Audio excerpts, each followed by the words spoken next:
Thank you so much for joining the Finjan Show. It's really a pleasure to have today on our show Bette.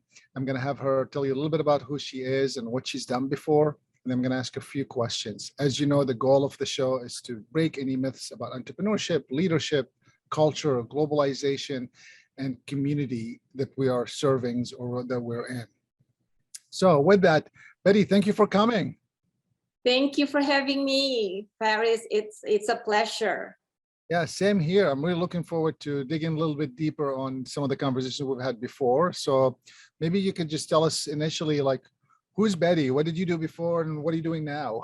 Okay, so well, in a nutshell, obviously, we could spend yeah, I'll keep it brief. So I came to the United States when I was 30 years ago. Do the math. Yeah, and I only had $500 in my pocket. I was raised to think that, you get a good education, get a good job, and you're set. And that's exactly what I did. I was in corporate America for 30 odd years here in the US. For $500, I got myself to become financially independent. And then I started being unhappy where I was at. I was making 6 digits with the Bank of America, but I wasn't happy. There was something inside me that was driving me to do something else. And so here I am today. I have a financial service practice, and I'm just moving my practice from California to Nevada. So I'm kind of expanding. I moved from California to Nevada in May 6th. Wow, Bette, I mean, there's so much to unfold here, so being an immigrant in your country, and it sounds like you came when you were 0 years old because you're now 35, right? Yeah. So you're welcome.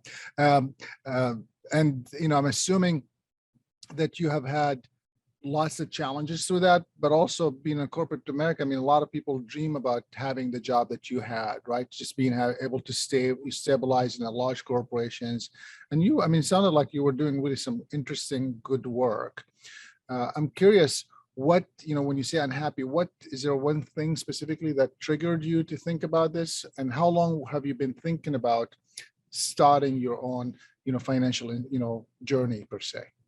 So the last 5 years, I've gotten interested in financial services only because I saw the need and the miseducation that people don't really know. They think that they're investing when they're actually speculating in the market, right? So I'm up to really want to educate people who think that way. So I work in Bank of America, so I know the ins and outs. I could have worked for Merrill Lynch, which I didn't. What I wanted was a holistic approach. So because I was working full time, I could not go into business right away. So I inched little by little, right? I wanted to get good first, see if this is really what I wanted to do. And finally, I pulled the trigger, and COVID pulled the trigger for me. So it's sometimes bad things trigger good things. Wow, what a story. I mean, it sounds like there's more even to it than what I'm hearing here. So with COVID last year, kind of like gave you a little bit of time to think about why are you driving or why are you going to where you're going versus you could be doing all this other stuff. Why financials? Why not anything else? I mean, you could have been a real estate agent. You could have been, anything else you wanted to do. Why did you choose financials? I think because when I was new in this country, it was very difficult for me to understand how money works. It's like I could not find anyone to talk to me and advise me of what I needed to do. And I know that that's very important. They don't teach it in school. So I approached this business not really as a business, but as a way to educate. Love it. Yeah. So it's somewhat from your passion, right? Maybe because you've been working in the financial world for a long time. It seems like it might have come. I don't know. I'm just asking, Yeah, it's more that, and I think I just want to be able to get people into. I'm not wealthy. I don't live in a mansion, but I'm financially independent. I could stop now and not work at all and not earn a single penny. I want that for every American, and it doesn't happen overnight, right? No. So I have to reach people and talk to them. It's important to start early when it comes to financial savings, for your future, and you have to do it right. You just don't shoot from the hip and, you buy stocks here and there. You have a Robinhood account and you think that you're an investor. You aren't. Well, I think this is a perfect time to take a short break, and we'll be right back to continue our conversation with Bette. Thank you, Bette. We'll be right back.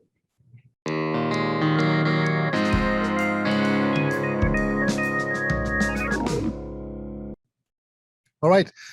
Thanks for rejoining here. So, Bette, I mean, there is just so much. I feel like we could probably spend 2-3 hours and not be done with this conversation. So I want to just, you started this whole thing in the middle of a pandemic, a global pandemic, not even a regional or a nation pandemic, a global pandemic. What has been your journey like? Can you give me, I'm sure you had lots of ups and downs, and I've said this before, you might have heard it before as well, which is entrepreneurship journey can be as high and low as low, all the same moment. Yes. So I'm curious, maybe you can give us just one highlight, I mean, there are probably many, of the high points that you felt like you accomplished, and maybe one low point that you felt like through your journey this last year or two, that you feel like, this was a low point, or you learned something from this one incident. Right. So I think for me, the low point would be really like building my clientele, right? I just really started seriously 2 years ago. And, when you start, you're not great when you start. It's a process. But really what drove me was my desire, my heart to become successful, because when I'm successful, that means I've helped a lot of people, and that's what it's all about. It's also not the money that's driving me, but of course I'd be lying if I say that there's not a lot of money in this business. There is, right? And that's why I'm also doing it. But I think the important thing is to just follow your heart, follow what makes you happy. And this is what makes me happy, being in an office, and talking to people that's like, oh my God, when is Friday coming, right? It's like everybody's looking for Friday on Monday. So that's not me. Today, I don't know what Monday and Friday is. It's like every day is a weekend for me, because now I'm an entrepreneur. I can do whatever I want.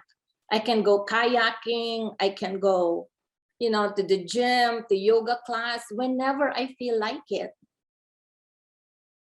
Yeah, thank you so much for sharing. I always tell people the good and bad news about entrepreneurship is you get to work half days. You get to just choose which 12-hour days you want to work. It's like, what's Monday? What's Friday? What's the weekend? Yeah, you're always working. It's all good. Thank you so much. This is this is awesome. So looking back at what you did since the last year or two that you've been doing this, reflecting back, is there something that you feel like you wish you would have known back then that you know now, or you feel like it would have helped you if you knew back then? I wish I started earlier, following my dreams, following my bliss. I was afraid, and so I think fear is really the enemy of entrepreneurship, right? We're all afraid. But I believe now, looking back, I believe everyone has the capacity to create the world that they want to be in, if they want to, if they're willing to, right? And of course, it's not always blissful every day, but if you're willing and know that when you step back, it's a momentum to move forward. Yeah. It's just a momentum to be able to move forward. Yeah. I mean, I agree. I think it's a lot of times fear can make you afraid. And, there are, as you know, there are all kinds of types of entrepreneurs. I call them the can be entrepreneurs and those who have no choice but to be an entrepreneur. So when you have no choice, you have no choice. But when you can be, fear definitely plays a big factor, because if you don't have to be, why should you risk anything? Not that you are risking, but there is some risk of starting it because we just don't know yet, especially in the beginning. Bette, thank you so much for making time. If there was one advice you want to leave with the aspiring entrepreneurs today, what would you tell them? Take the first step, learn, be brave, don't be afraid. You can do it. Follow your heart. You have to know why you're doing it. That's very important. Your why will drive you. And Cool. I think, yeah. Well, again, thanks a million. I appreciate you being here, and I'm sure we'll be talking to you soon again. Thanks, Bette. Thank you, Faris. Thank you so much.